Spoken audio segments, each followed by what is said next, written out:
Kisah ini berdasarkan kisah nyata dan pengalaman pribadi yang diangkat dari narasumber berinisial R. Kisah ini terjadi sekitar bulan Januari tahun 2005. Pada saat itu gue baru aja pindah rumah, lebih tepatnya ngontrak sebuah rumah di kota K di Sabe selama 1 tahun. Saat itu umur gue 12 tahun dan kalau gak salah gue masih SMP. Hari-hari pertama gue pindah, awalnya biasa aja, gak ada hal yang aneh. Kurang lebih 1 minggu gue tinggal di rumah itu, barulah muncul kejadian aneh yang gak pernah gue kira sebelumnya. Jam 1:30 malam, gue kebangun karena mau buang air kecil. Gue ke toilet. Di sebelah toiletnya kan gudang, terus ada tangga ke atas ke balkon rumah dan ada pintunya tuh. Padahal pintunya kekunci, tapi pas gue lihat dan perhatiin si pintu di atas itu bunyi, kayak ada yang mau coba buka.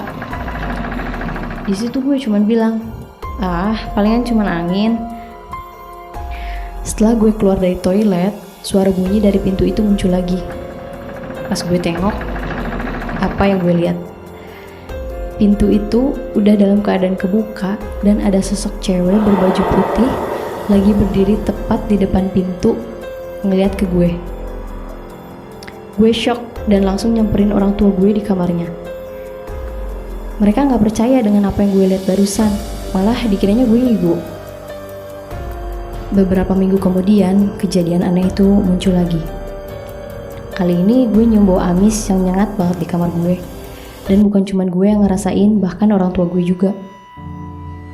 Pas dicek emang gak ada apa-apa.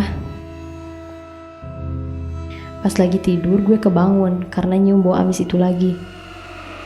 Kasur tidur gue kan model-model zaman dulu yang ada tingkatnya. Pas gue bangun, gue lihat tembok samping kasur gue ngeluarin darah, bener-bener darah. Pas gue turun mau lari nyamperin ke kamar orang tua, tiba-tiba gue ngeliat sosok cewek yang waktu itu di pintu balkon muncul di tempat tidur bawah gue. Gue ketakutan dan sembunyi di balik selimut dan mencoba buat tidur lagi aja. Setelah kejadian malam itu, paginya gue bangun dan nyeritain apa yang gue alamin semalam ke orang tua gue.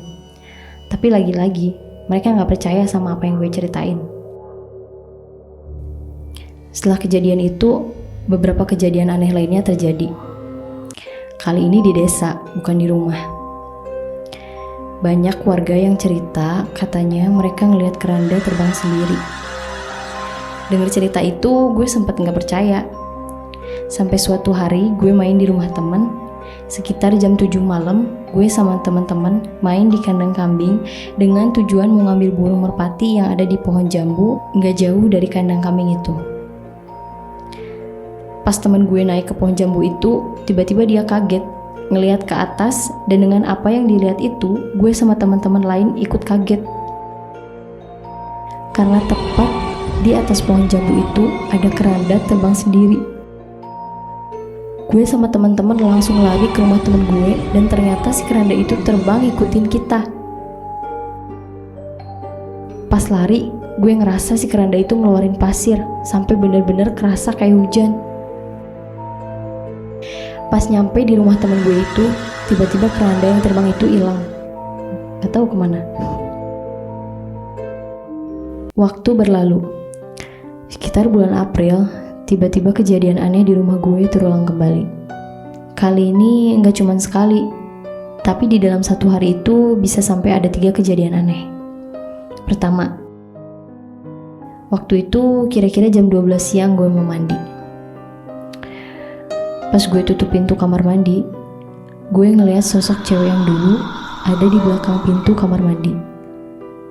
Gue shock, bener-bener shock. Gue gak jadi mandi dan langsung lari keluar rumah karena kebetulan orang tua lagi kerja dan cuman ada gue pada saat itu di rumah. Gak lama kemudian gue balik lagi ke rumah. Cewek itu udah gak ada. Sekitar jam 5 sore gue mau ngunci pintu balkon. Pas gue turun dari tangga, Lagi-lagi gue ngeliat sosok cewek itu muncul di pojokan dekat gudang. Entah lagi apes atau kenapa gue hari itu beberapa kali ngeliat sosok cewek baju putih itu. Malamnya gue mau masak mie nih. Pas gue di dapur, lagi-lagi sosok cewek baju putih itu menampakkan dirinya tepat di samping gue yang lagi sendirian. Sambil duduk, ngayun-ngayunin kakinya dengan sorot mata tajam yang jelas natap ke gue. Gue cuma diam saat itu. Gue ceritain semua kejadian itu ke orang tua gue, dan mereka tetap gak percaya. Entah kenapa, mungkin menganggap itu hal yang gak masuk akal buat mereka. Emang orang tua gue itu bukan orang yang percaya sama hal goib kayak gitu, apalagi soal ngeliat hantu. Dan pada akhirnya gue gak tahu siapa yang bisa dipercaya sama hal-hal yang gue alamin saat itu. Tapi jujur, hari itu jadi hari yang melelahkan buat gue karena beberapa kali ngelihat sosok cewek baju putih, rambut panjang itu. Bulan Juni. Tepat saat adik gue baru lahir. Berselang 3 hari kita kembali ke rumah, semuanya masih normal. Lalu seminggu setelah kembali ke rumah, awal mula masalah baru muncul. Adik gue yang masih kecil ini sering banget nangis di jam 5:30 sore dan pasti berhenti di jam 9 malam. Suatu waktu ketika nyokap gue coba nenangin tangisan adik gue ngeliat dengan jelas ada sosok wanita itu lagi. Tepat di samping nyokap gue. Gue coba kasih tahu nyokap gue dengan apa yang gue lihat. Tapi masih aja, nyokap gue justru bilang gue halu. Sebulan setelah adik gue lahir, gue kira semuanya bakalan reda. Tapi justru adik gue malah makin menjadi. Dia sering banget nangis tanpa air mata, kayak orang kesakitan dan ketakutan. Barulah dari sini orang tua gue sedikit curiga dengan keadaan yang makin gak wajar, dan memutuskan untuk mendatengin seorang ustadz di daerah J. Ustadz itu bilang pas adik gue nangis, saat itu juga adik gue lagi diasuh sama si cewek ini. Dan si ustadz itu cuman ngasih air yang udah dibacain doa sama dia. Tapi pas kita pamit pulang, ustadz itu mendadak bilang, "Udah, lebih baik kalian pindah rumah aja. Gak baik buat kalian." Orang tua gue cuman balas dengan senyuman disertai rasa penasaran. Tapi bokap gue tetap kekeh dengan prinsipnya dan lebih memilih ngebodo amatin itu. Makin lama, di bulan Juli, pas bokap gue lagi nyantai sambil ngopi di ruang tamu, sementara gue di ruang TV, bokap gue tiba-tiba loncat dari kursinya sambil ketakutan dan nunjuk-nunjuk pojok ruang tamu dan ngomong ke gue sama nyokap. "Itu apa, Bu? Kayak ada cewek yang berdiri." Dan justru gue balikin dengan ngomong, "Ah, halo kali ya." Tapi nyokap gue coba ngecek dan ternyata gak ada apa-apa. Agustus akhir, menurut gue kejadian paling parah di rumah itu. Bau amis yang dulu muncul lagi dan makin parah baunya. Dan jujur itu ganggu banget buat kita semua. Sorenya gue lagi nutup pintu balkon nih. Pas gue nutup pintu balkon dan selesai nurunin tangga, gue nabrak cewek baju putih itu. Sontak gue nempelin badan gue ke tembok dan lari kabur. Setelah kejadian itu, malamnya gue sakit. Badan gue demam tinggi, lemes, gak ada tenaga, sampai gak bisa ngapa-ngapain. Tepat di tanggal 7 September, gue masih sakit dan sorenya kisaran jam 5:30, gue ngalamin lagi kejadian baru. Gue lagi tidur di kamar. Tapi kali ini gue tidur di kasur bawah karena saking gak kuatnya naik ke kasur atas.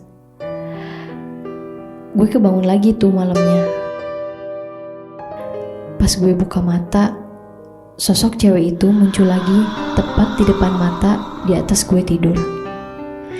Untuk menghindar dari tatapan cewek itu, gue memalingkan wajah gue dong ke kanan. Dan yang bikin lebih kagetnya lagi, ternyata ada sosok wanita lagi di situ. Di situ gue udah gak bisa teriak dan malah pengen keluar dari kamar. Turunlah gue dari kasur. Belum apa-apa, gue ngeliat lagi 2 sosok lain di pojok kiri kamar, dan satu lagi tepat di depan pintu kamar gue yang kebetulan gak ditutup dan cuma ditutup pakai gorden doang. Sontak gue mundur dan naik lagi ke kasur, narik selimut dan berusaha banget buat tidur saking takutnya. Ternyata sosok cewek yang ada di rumah gue itu ada 4. Berarti selama ini sosok cewek yang beberapa kali gue lihat itu berbeda-beda, bukan yang itu-itu aja. Paginya gue bangun masih dalam keadaan sakit. Gue masih ingat banget tuh kejadian semalam. Dan gue putusin untuk nelpon kakek gue dan minta dia untuk datang ke rumah. Sesampainya di rumah, kakek gue panik.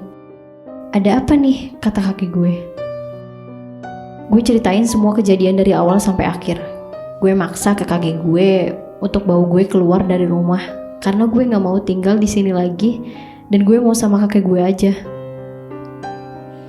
Kakek gue terus kepikiran dan cemas sampai akhirnya nyaranin ke bokap untuk pergi nanyain ke orang pintar. Dan bokap gue akhirnya mutusin untuk mendatengin lagi ke ustadz yang dulu. Pas di sana, bokap gue nyeritain kejadian yang terjadi di rumah gue. Dan emang benar kata ustadznya, rumah itu dihuni oleh 4 sosok cewek itu. Dan karena ada bayi alias adik gue, keempat sosok cewek itu makin agresif dan tertarik untuk mengganggu keluarga gue. Dan lagi, ustadz itu nyaranin untuk pindah aja dari rumah itu.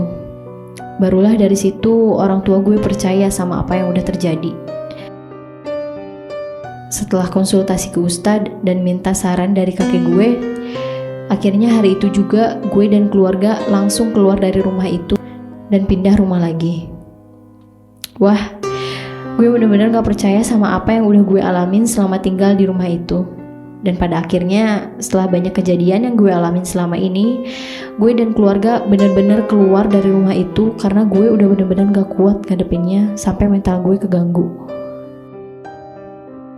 Sekian cerita dari gue, mungkin akan ada banyak cerita lainnya setelah ini. Terima kasih sudah mendengarkan, sampai ketemu di cerita lainnya.